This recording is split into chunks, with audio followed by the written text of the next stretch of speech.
ఇంట్లో సరిత మంచానికే పరిమితం అయిపోయింది. ఇప్పుడు ఇంటి బాధ్యతంతా గీత మీద పడింది. ఒకవైపు ఆఫీస్ ఉద్యోగం, మరోవైపు ఇంటి పనులు, వంట.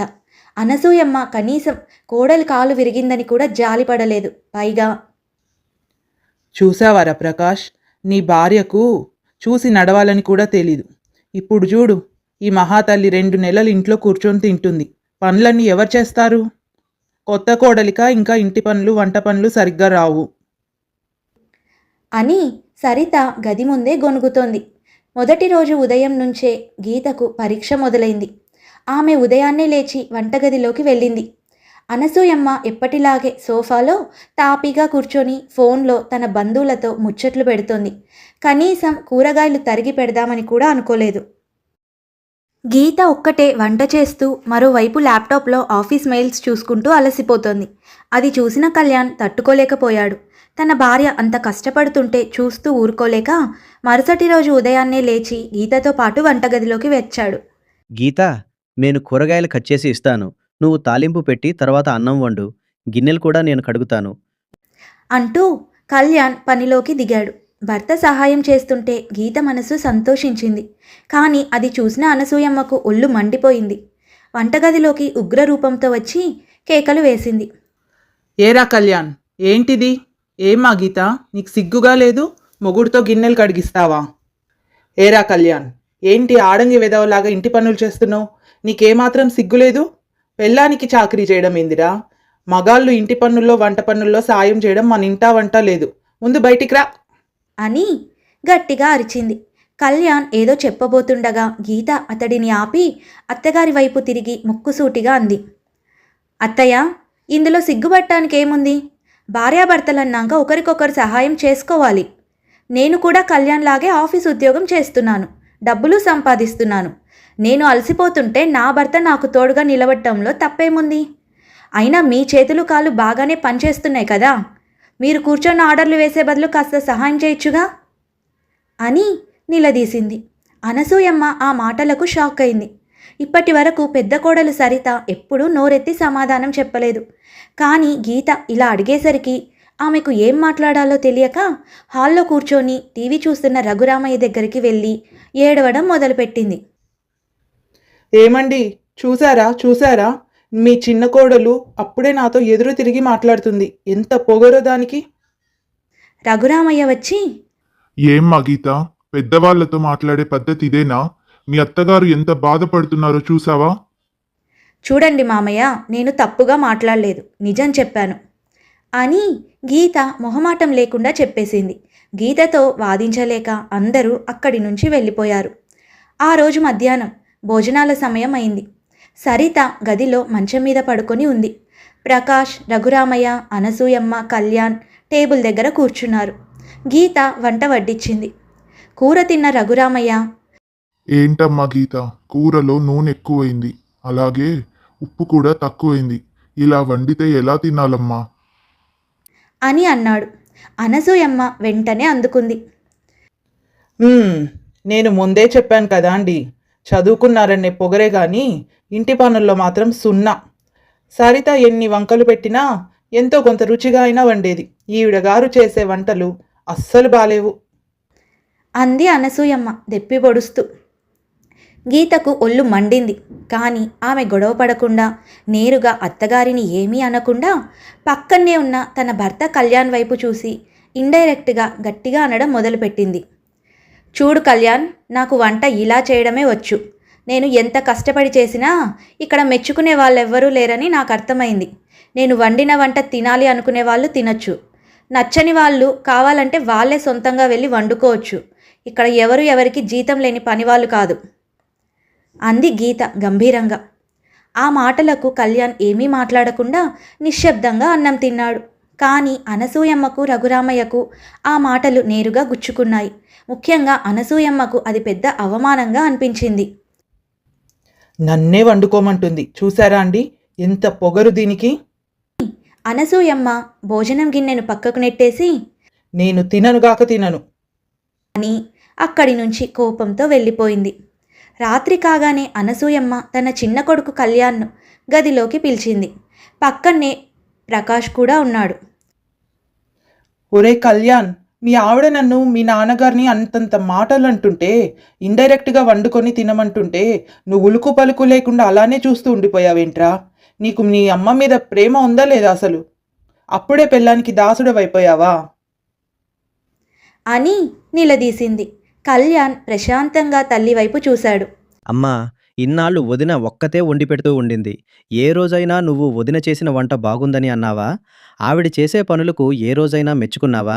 ఎప్పుడూ దెప్పి పొడవటం తప్ప ఏనాడైనా ఆదరించావా? ఈరోజు నా భార్య ఉద్యోగం చేసుకుంటూ కష్టపడి పనులు చేస్తుంటే కూడా నీకు ఏమీ నచ్చడం లేదు. తప్పు వండేవాళ్లలో లేదమ్మా, చూసే నీ చూపులో ఉంది. తేడా ఎవరిలో ఉందో నువ్వే గమనించుకోమ్మా. అని ఖరాఖండిగా చెప్పి అక్కడి నుంచి వెళ్ళిపోయాడు కళ్యాణ్. అనసూయమ్మకు నోట మాట రాలేదు. ప్రకాష్ కూడా తమ్ముడి మాటలకు కాస్త ఆలోచనలో పడ్డాడు. కాసేపటికి గీత సరితకు భోజనం తీసుకొని సరిత ఉన్న గదిలోకి వెళ్ళింది. డైనింగ్ హాల్లో జరిగినదంతా సరిత వింటూనే ఉంది. సరిత మెల్లగా గీతను దగ్గరికి పిలిచింది. గీత, ఇటురా అని అంది సరిత. ఏంటక్క?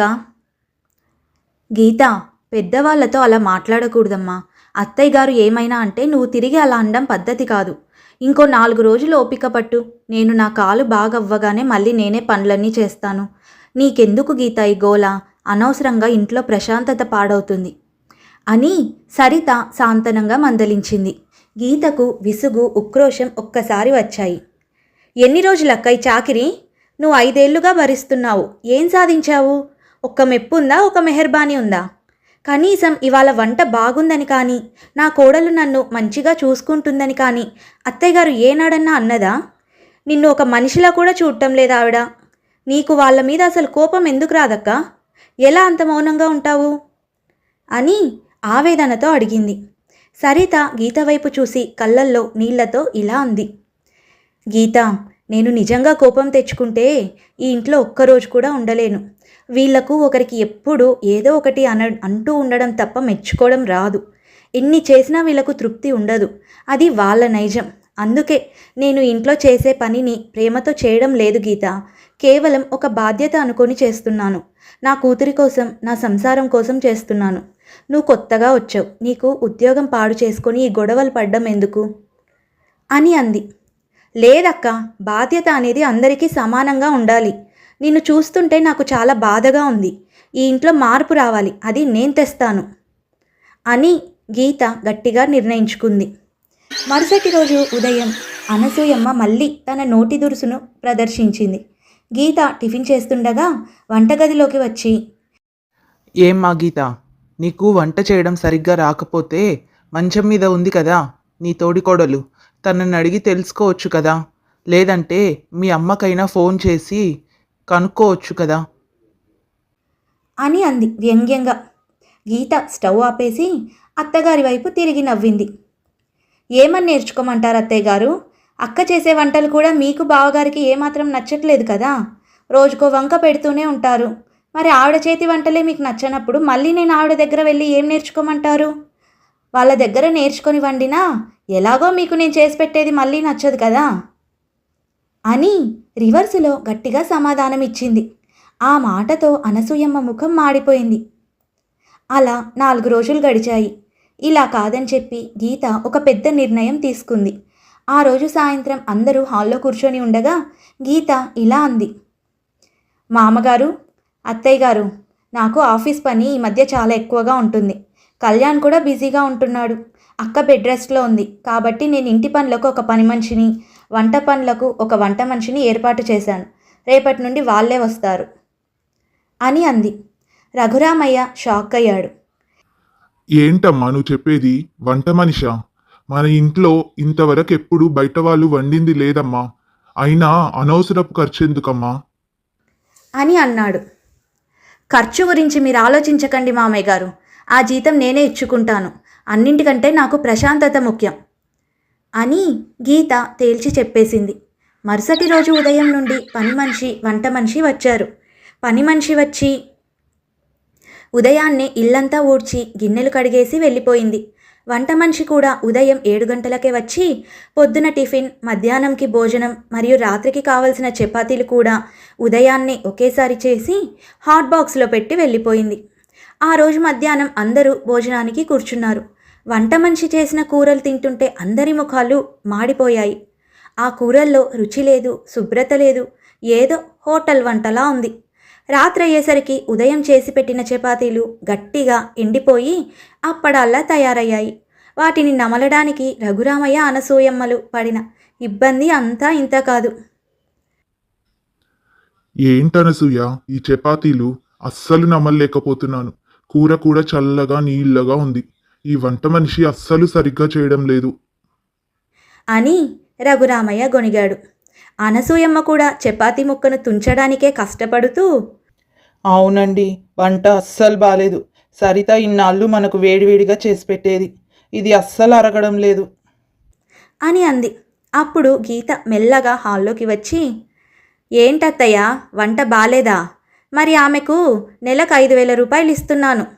సరితక్క రోజు ఉచితంగా ఎంతో రుచిగా వండి పెడుతుంటే మీరు తనని ఏనాడు మెచ్చుకోలేదు, వంకలు పెట్టారు. ఇప్పుడు ఈ వంట మనిషి రోజుకు 100 వంకలు పెట్టేలా వండినా మీరు ఆమెను ఒక్క మాట కూడా అనలేరు. ఎందుకంటే మళ్ళీ ఆమె తిరిగి పనికి రానంటుంది కదా. ఇంట్లో రోజంతా కష్టపడే సరితక్క విలువ మీకు ఇప్పుడైనా తెలిసొచ్చిందా అని నిలదీసింది.